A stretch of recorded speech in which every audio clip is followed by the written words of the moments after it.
Organic word कहाँ से आया है, थोड़ा सा हम 10th स्टैंडर्ड के से भी पहले का लेके चल रहे हैं, जो आपको आता भी होगा।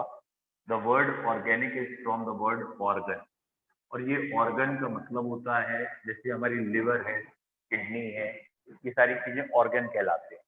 तो बेसिकली ऑर्गन लिविंग सिस्टम में होता है या लिविंग बीइंग्स में होते हैं। लिविंग बीइंग्स बोलने का मतलब या तो एनिमल होगा कोई चीज या प्लांट होगा।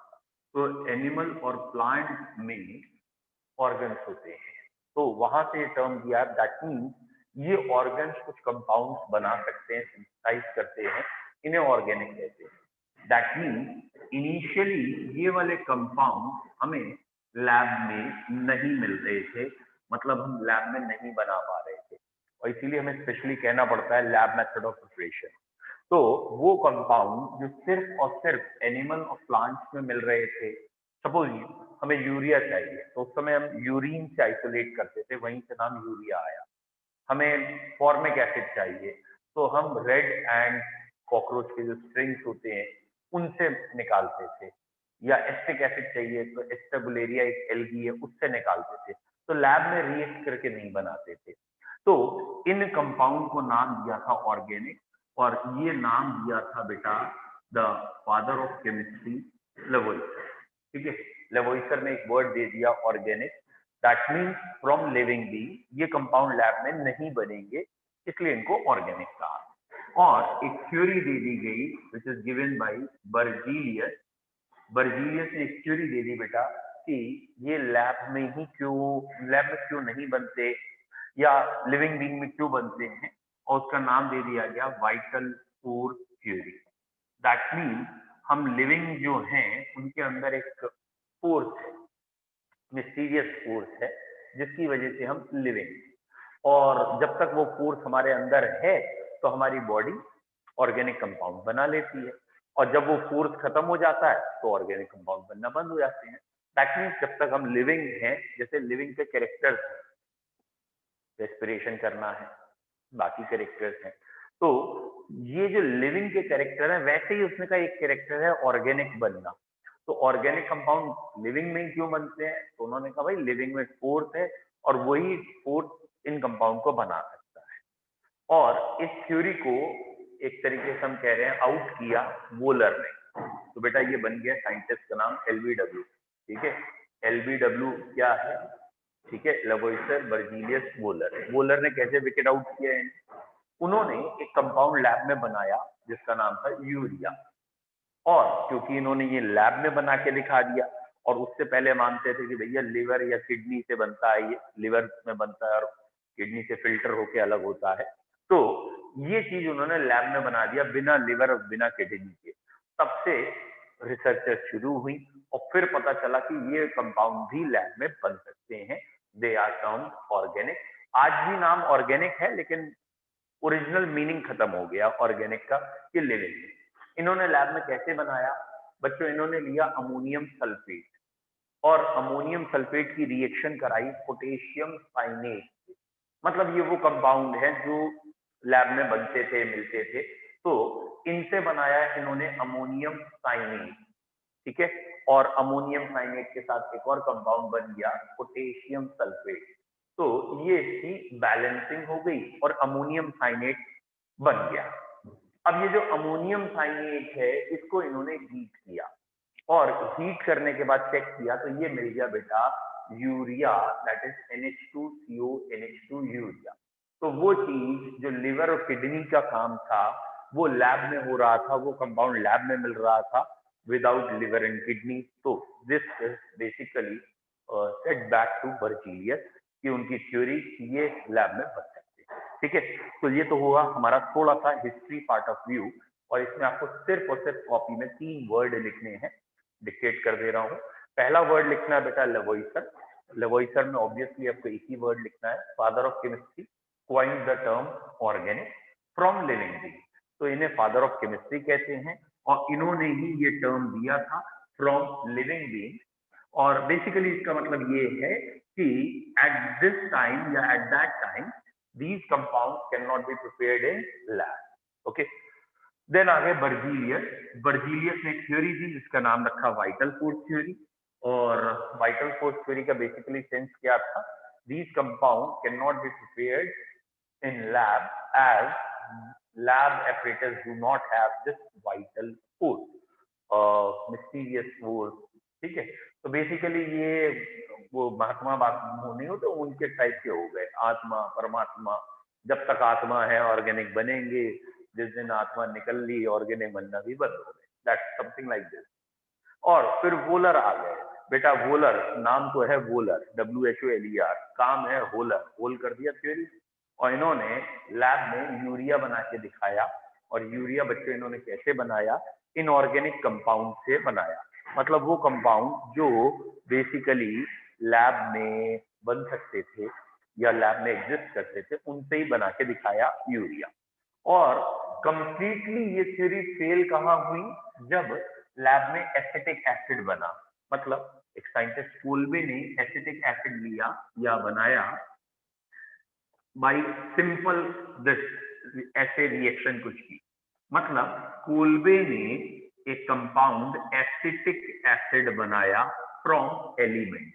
तो ध्यान देना है, कोल्बे और वोलर के काम में थोड़ा सा अंतर है। वोलर ने बेटा कंपाउंड से कंपाउंड बनाया था, आई मीन टू से एक कंपाउंड लिया दूसरा कंपाउंड बनाया। कोल्बे ने क्या किया, कंपाउंड ही नहीं लिया, सीधा एलिमेंट्स लिए, कार्बन हाइड्रोजन ऑक्सीजन, प्रॉपर जो भी रिएक्शन करानी कराई और एसिटिक एसिड लैब में बना दिया। ठीक है, अब ये कंपाउंड भी लैब में बनने लगे। नाउ द सेकंड पॉइंट, आज भी एक अलग ब्रांच है ऑर्गेनिक, उसे आज भी ऑर्गेनिक कहते हैं। तो अब क्योंकि ये भी लैब में बनने लगे हैं, तो भैया अब क्यों अलग पढ़ रहे हो, अब भी इसको उसी में मर्ज कर देते। तो जब इसकी स्टडी हुई तो ऑर्गेनिक में एक बहुत सिमेट्री मिली। वो क्या कि इन सारे कंपाउंड की जो बैकबोन थी, जो स्केलेटन था, जो मेन हीरो है वो कार्बन है। इन सारे कंपाउंड में इन्हें कार्बन मिला।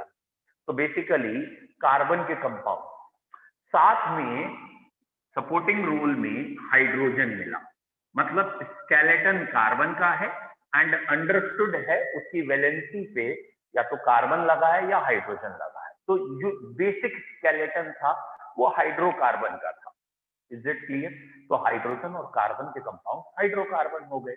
उसमें भी कार्बन मेन रोल में है। तो आपको क्या ध्यान रखना है, ऑर्गेनिक की जो मॉडर्न डेफिनेशन है उसमें कहा गया है the compounds of hydrocarbon and their derivative.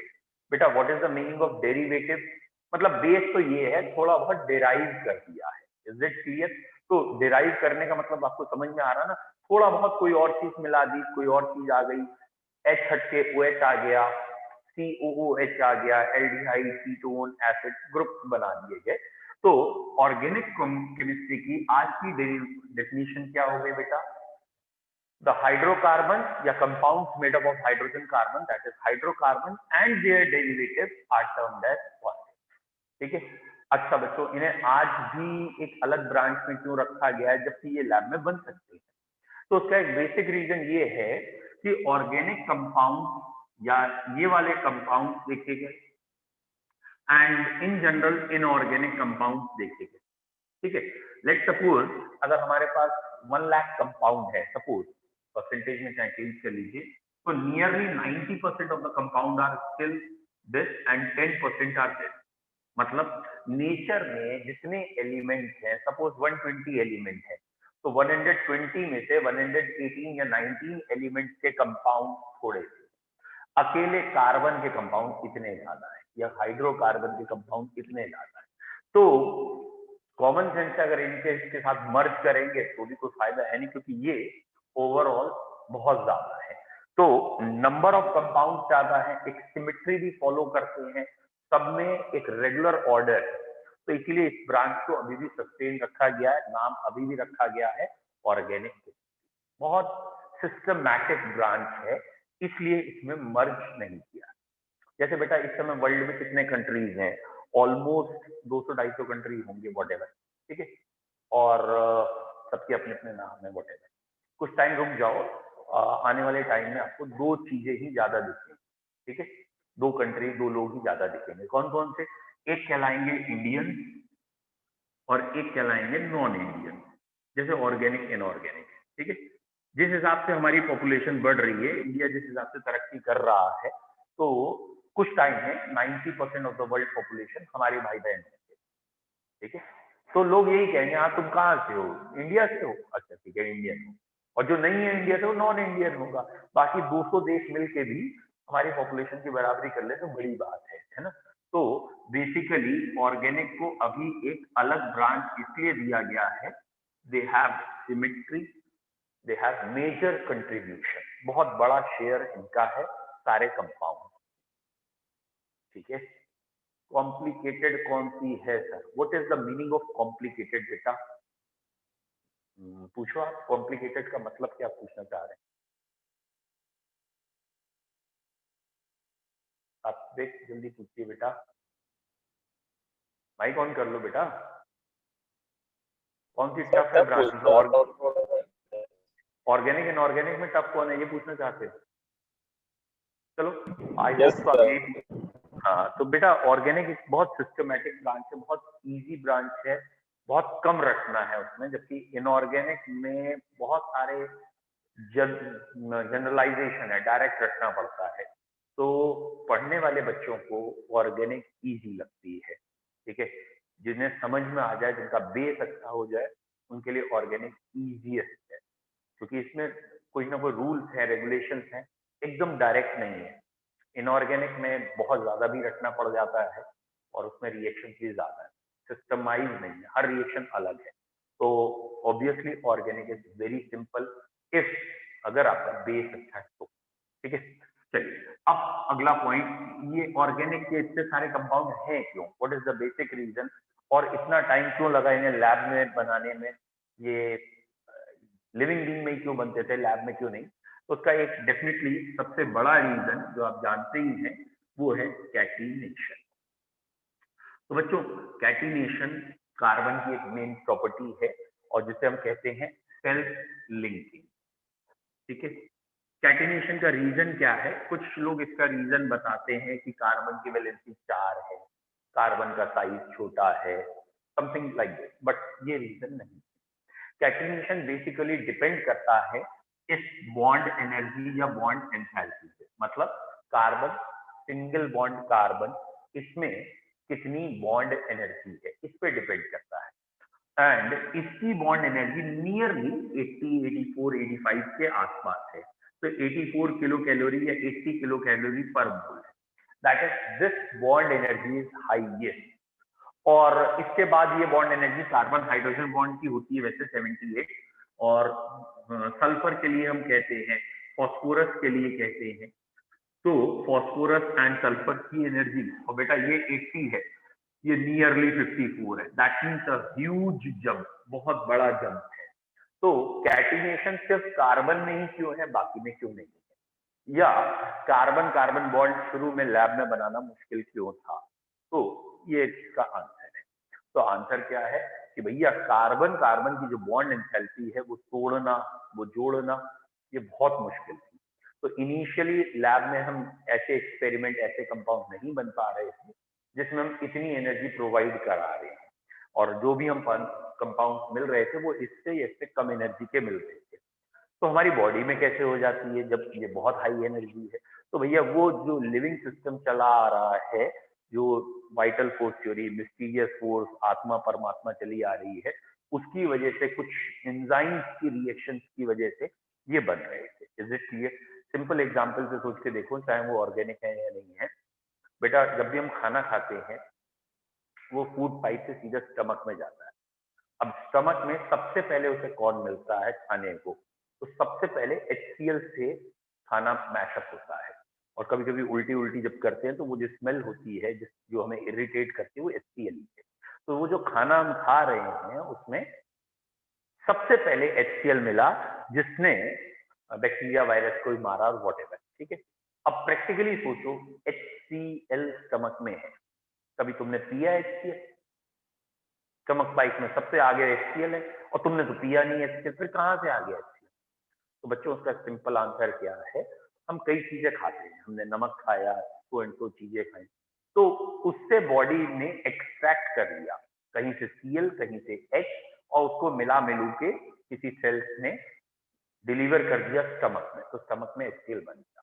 तो ऐसे ही जो हम खाते हैं, जो हमारे न्यूट्रिएंट हैं, वो ब्रेक डाउन होते हैं, एब्जॉर्ब होते हैं और फिर बॉन्ड बनते टूटते हैं।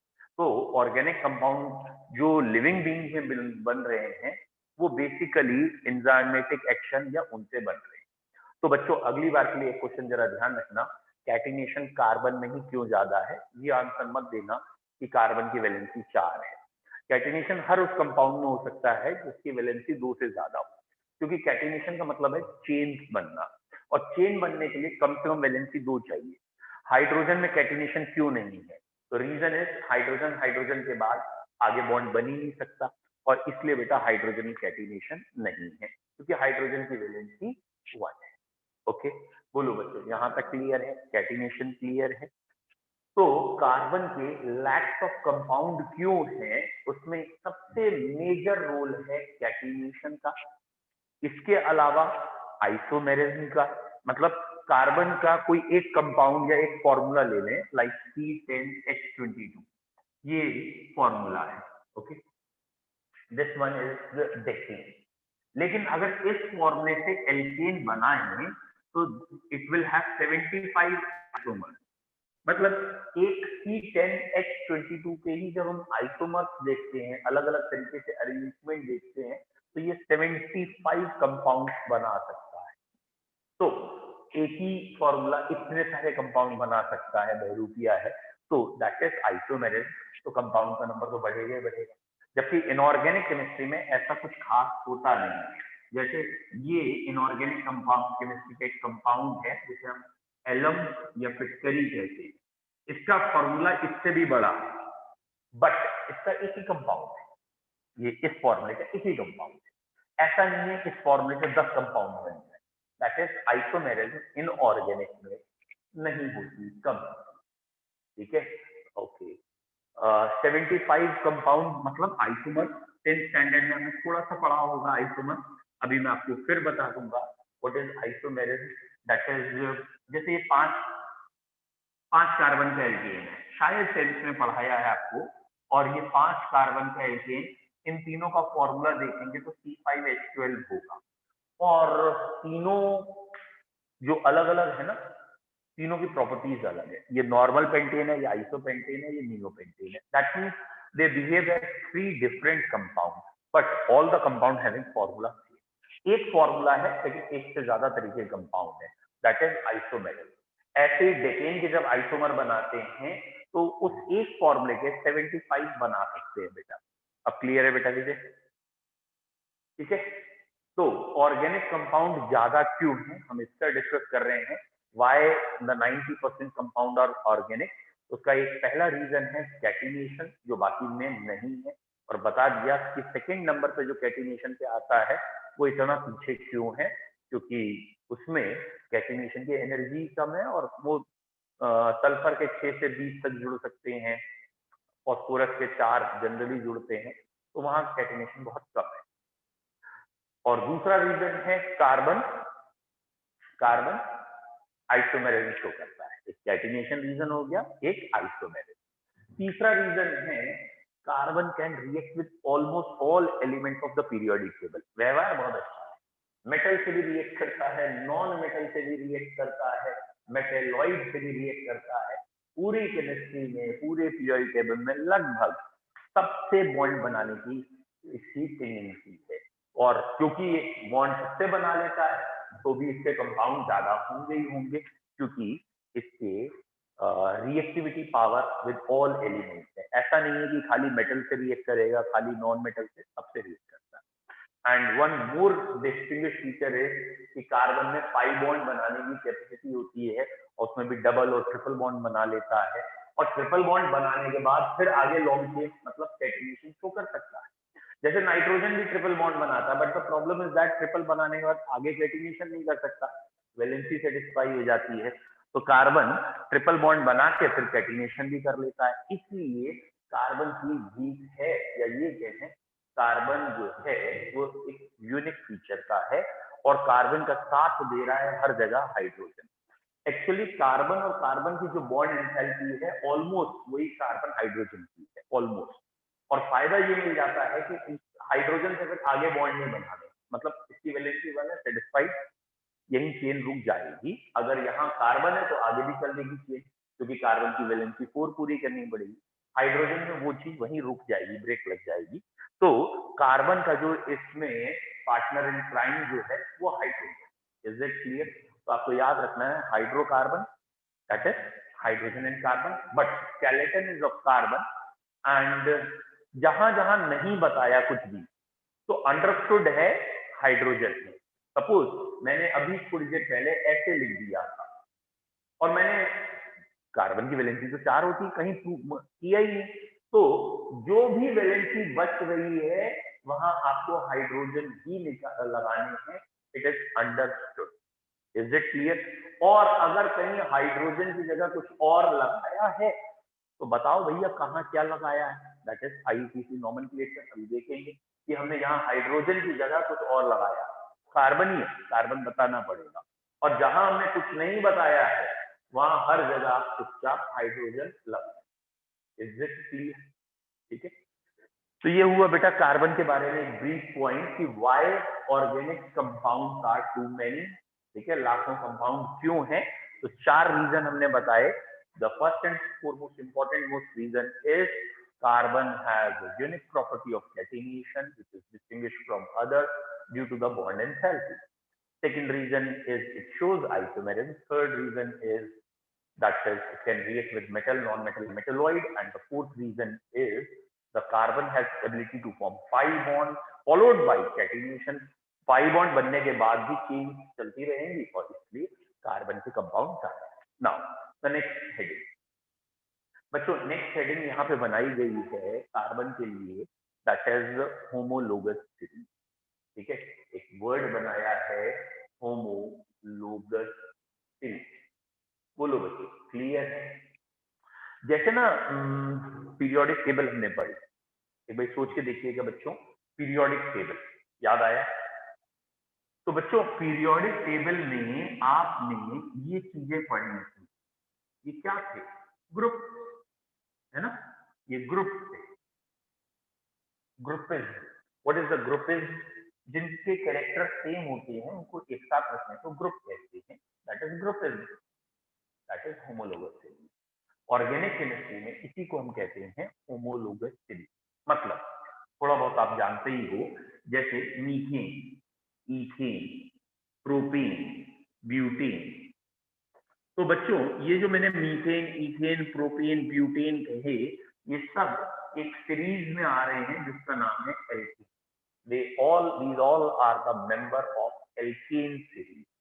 और इस सीरीज को एक ऑर्डर में जब लिखा है तो इस ग्रुप को ग्रुप ना कह के होमोलोगस सीरीज कह दिया है। ठीक है, ऐसे सबकी होमोलोगस सीरीज हो सकती है। सपोज आपने कह दिया एरोमेटिक है तो ये है बेंजीन 3,6,H6, अगला मेंबर C7H8 होगा, टोलीन कहलाता है, उसका अगला मेंबर C8H10 होगा एंड सो ऑन। तो ये एक सीरीज बेंजीन की हो गई होमोलोगस सीरीज। तो बेसिकली होमोलोगस सीरीज क्या है? ठीक है, एक ऐसी सीरीज जिसमें जितने भी मेंबर आएंगे उनकी केमिकल बिहेवियर सेम होगा और उनमें एक रेगुलर ग्रेडेशन होगा फिजिकल प्रॉपर्टीज का। That means methane, ethane, propane, butane में मोलर मास बढ़ रहा है, बॉइलिंग पॉइंट बढ़ेगा। तो ऐसा नहीं हो सकता कि इसका बॉइलिंग पॉइंट हाई हो, इसका कम हो, इसका ज्यादा, ऐसा नहीं, एक ऑर्डर में ही चलेगा। तो एक रेगुलर ग्रेडिएशन चलेगा, एक ग्रेडिंग सिस्टम चलेगी, बढ़ेगी कोई चीज या घटेगी तो रेगुलरिटी रहेगी। सारे होमोलोगस सीरीज के जितने भी मेंबर्स हैं वो एक जनरल फॉर्मूला से शो कर सकते हैं। फॉर एग्जांपल एल्केन के लिए एक जनरल फॉर्मूला होता है CnH2n+2, याद होगा। एल्कीन में ये 2 हट जाता है, एल्काइन में और हट जाता है, तो आपको एक जनरल फॉर्मूला पता है। तो सीरीज पढ़ने का फायदा क्या है? All members can be represented bye general formula. ठीक है, तो सारे मेंबर्स के फॉर्मूले याद नहीं करने, एक जनरल याद किया और उसके बाद जैसे कहा 7 कार्बन है तो यहाँ 7 पुट अप कीजिए, आंसर आ जाएगा आपका। Is it clear? सारे मेंबर्स को एक जनरल तरीके से हम बना भी सकते हैं। एंड मोस्ट इंपॉर्टेंट, लगातार 2 मेंबर में हमेशा CH2 का डिफरेंस है, लगातार 2 मेंबर में हमेशा किसका डिफरेंस है बच्चों? CH2 ग्रुप का डिफरेंस है, जिसे केमिस्ट्री में मिथाइलीन ग्रुप कहते हैं। और अगर मॉलिक्यूलर वेट में अंतर देखें तो यहाँ का मॉलिक्यूलर वेट में अंतर है 14। तो लगातार वो मेंबर में जो डिफरेंस आएगा हमेशा वो 14। मतलब अगर मुझे पता है कि मीथेन का वेट 16 है तो गारंटेड अगले का वेट 30 होगा। ठीक है, 14 का डिफरेंस आएगा नेक्स्ट मेंबर में, जिन्हें एक दूसरे का होमोलोग कहा जाता है। तो होमोलोग में डिफरेंस कहेगा होगा 14। चलिए लिखे हेडिंग करके। हेडिंग का नाम हो गया बेटा आपका होमोलोगस सीरीज। इसमें पहला पॉइंट लिख लीजिए, a series made by placing compound. ये कंपाउंड की सीरीज होगी, made by placing similar compound. Series made by placing similar compound in increasing order of their molar masses. A series made by placing similar compounds in increasing order of their molar masses. ठीक है, it is equivalent to, बेटा ये किसके equivalent मान रहे हैं? It is equivalent to group of inorganic chemistry. ये किसके इक्विवेलेंट है? Group in periodic table. जैसे पीरियोडिक टेबल में ग्रुप होता है उसकी तरीके। ठीक है, कैरेक्टर, इस सीरीज की क्या खास बातें हैं उसे हम कैरेक्टर कह दे रहे हैं। कैरेक्टर, बेटा पहला कैरेक्टर लिख लीजिए। ठीक है, all members of A homologous series, all members of A homologous series can be represented bye, सारे मेंबर्स को हम रिप्रेजेंट कर सकते हैं। All members of A homologous series can be represented bye 3 general formula. सारे मेंबर्स को हम एक जनरल फॉर्मूला से रिप्रेजेंट कर सकते हैं। All members of A homologous series can be represented bye 3 general formula. कैसे? फॉर एग्जाम्पल, ठीक है, एल्केन को रिप्रेजेंट करना है, फॉर एल्केन तो आपने लिखना है CnH2n+2। अगर आपने सपोज कह दिया है कार्बोक्सिलिक एसिड, तो कार्बोक्सिलिक एसिड का जनरल फॉर्मूला है CnH2nO2। ये अब धीरे धीरे बताऊंगा कैसे बनते हैं फॉर्मूले। ये भी आपको धीरे धीरे समझ में आ जाएंगे कि फॉर्मूलेस को हम कैसे डिराइव करते हैं। जैसे अगर हमने लिखा है बेंजीन एंड डेरिवेटिव, ठीक है, बेंजीन की होमोलोगस सीरीज है, तो डेरिवेटिव नहीं सॉरी, बेंजीन था, तो बेंजीन का फॉर्मूला या इसके होमोलोगस सीरीज का फॉर्मूला होता है CnH2n-। तो ये फ्लो एंड ग्रेजुअल आप डेवलप करना सीख जाएंगे कि क्या माइनस करते हैं, क्या प्लस करते हैं, क्यों करते हैं, वो भी रीजन है, आ जाएगा। तो ये होमोलोगस सीरीज का एक पहला पॉइंट आया। All members can be represented bye a same general formula, जिसे n के टर्म्स में दिखा देते हैं। बेसिकली n इज नंबर, ये कार्बन या हाइड्रोजन का नंबर है। ठीक है, second point,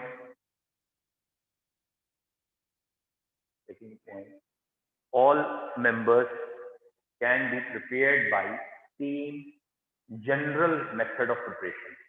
All members can be prepared by same general method of preparation. सबके सबको एक जनरल मेथड ऑफ प्रिपरेशन से बना सकते हैं। जरूरी नहीं है सबके लिए आप अलग अलग मेथड पढ़ें। All members can be prepared by same general method of preparation. All members can be prepared by same general method of preparation. ठीक है, next, all can be shown by, all, ठीक है, all can be shown by, ठीक है, same reaction। ठीक है, बल्कि ज्यादा अच्छा है, थोड़ा गलत हो गया सेंटेंस, बट हम कहना क्या चाहते थे, हम सॉरी, हम ये कहना चाहते थे कि जो सबका जो केमिकल बिहेवियर है वो सेम होगा एक होमोलोगस सीरीज का, और एक ही रिएक्शन से शो कर सकते हैं। फॉर एग्जांपल, अगर हमने ये लिखा है अल्काइल हैलाइड की COH से करें तो ये अल्कोहल बनता है, या एक्वस COH से करें तो अल्कोहल बनता है। तो यहाँ सारे मेंबर्स के लिए हो गया, मतलब यहाँ मिथाइल है तो मिथाइल अल्कोहल, इथाइल है तो इथाइल अल्कोहल, प्रोपाइल है प्रोपाइल, एक एक को अलग अलग नहीं पढ़ना पड़ेगा, तो वो सेंटेंस गलत हो गया। सेंटेंस हम बोलना ये चाह रहे थे, the chemical behaviour of all members can be represented by same general reaction. ठीक है, तो उसे आप अपने तरीके से सही कर लीजिए।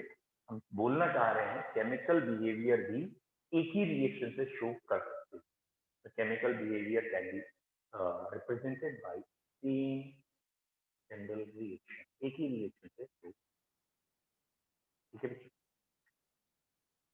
Next, between two successive members, लगातार दो मेंबर्स के बीच में, between two successive members there is a difference of CH2 group. दो मेंबर्स के बीच में बच्चों जो अंतर होगा वो होगा CH2 ग्रुप का।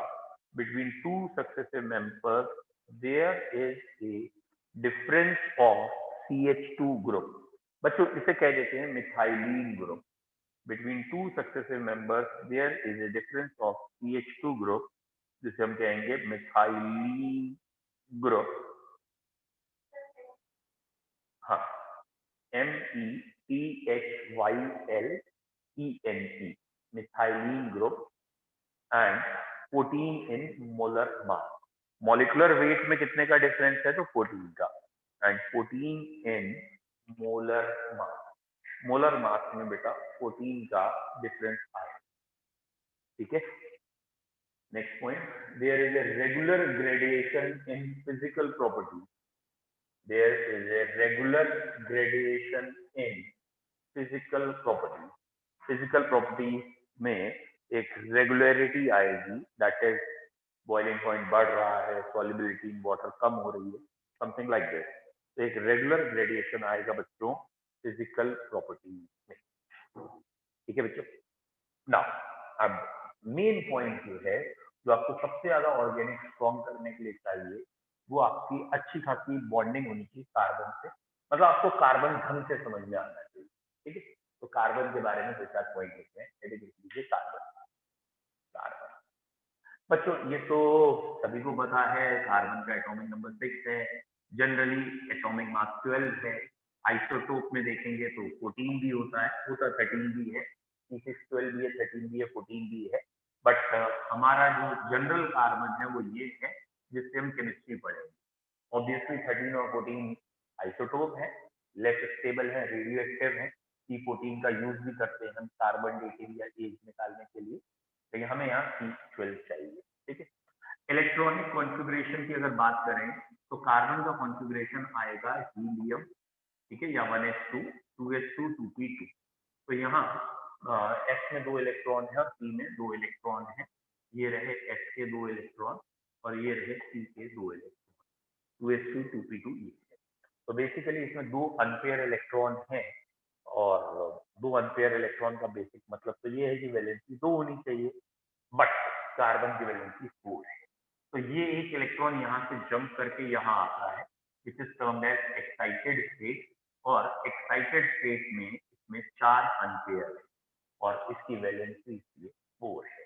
तो याद रखना है, इसमें एक्साइटेड स्टेट में ही सारे कंपाउंड बनते हैं, और इसलिए शुरू में कार्बन के कंपाउंड बनाना मुश्किल भी रहा था कि जनरल वैलेंसी 2 दिख रही है, अनपेयर 2 दिख रहे हैं, और एक ही कंपाउंड ऐसा है जहां कार्बन की वैलेंसी 2 शो होती है, that is carbon monoxide. Carbon monoxide में बेटा हम मानते हैं वैलेंसी कार्बन ने 2 रखी है, या वैलेंसी 2 मतलब ग्राउंड स्टेट में बॉन्ड बने हैं। बाकी सारे जितने भी कंपाउंड हैं उसमें कार्बन एक्साइटेड स्टेट में बॉन्ड बनाता है, यानी वैलेंसी 4। ठीक है, तो कार्बन की जो वैलेंसी 4 है वो टेट्राहेड्रली है, और ली बेल एंड बॉन्डहॉफ 2 साइंटिस्ट ने बताया था टेट्राहेड्रल नेचर ऑफ कार्बन।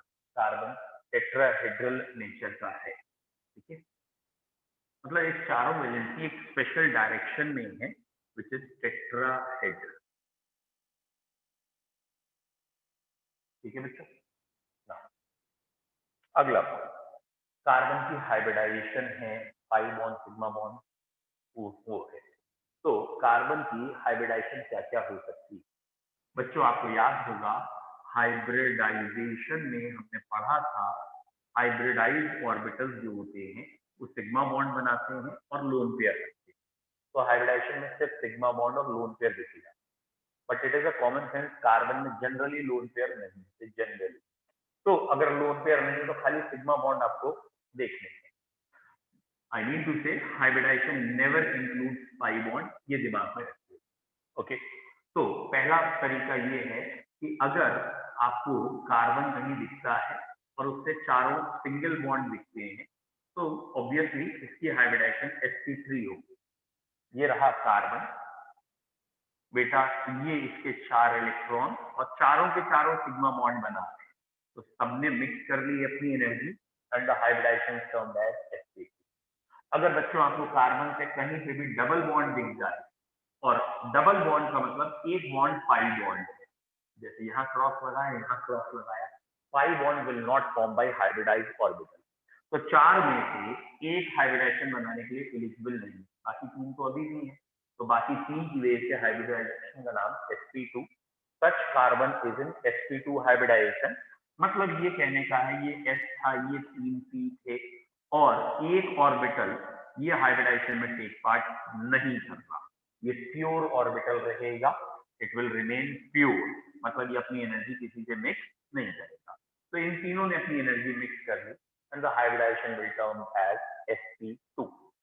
अगर बच्चों कार्बन से ट्रिपल बॉन्ड आ गया, then again it is a common sense, triple bond में एक सिग्मा होता है बाकी 2 पाई, और कार्बन का वैलेंसी 4 होती है, तो वैलेंसी 4 के हिसाब से टोटल 4 बॉन्ड में से एक ट्रिपल है 3 और एक अकेला, तो एक यहाँ सिग्मा है एक यहाँ सिग्मा, 2 सिग्मा है, लोन पेयर का कोई क्वेश्चन ही नहीं है, sp हाइब्रिडाइजेशन। तो बेटा ये आ गया कार्बन के लिए, अगर 2 सिग्मा बॉन्ड हैं तो ये 2 प्योर ऑर्बिटल हैं और इन्होंने अपनी एनर्जी मिक्स की।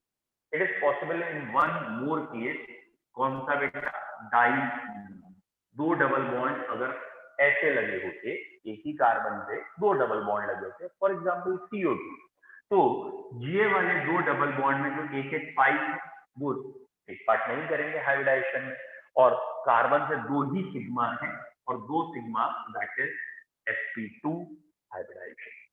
कोई डाउट? चलो बच्चों आज थोड़ा सा कम रख रहे हैं, ठीक है, बोला। Thank you sir. ओके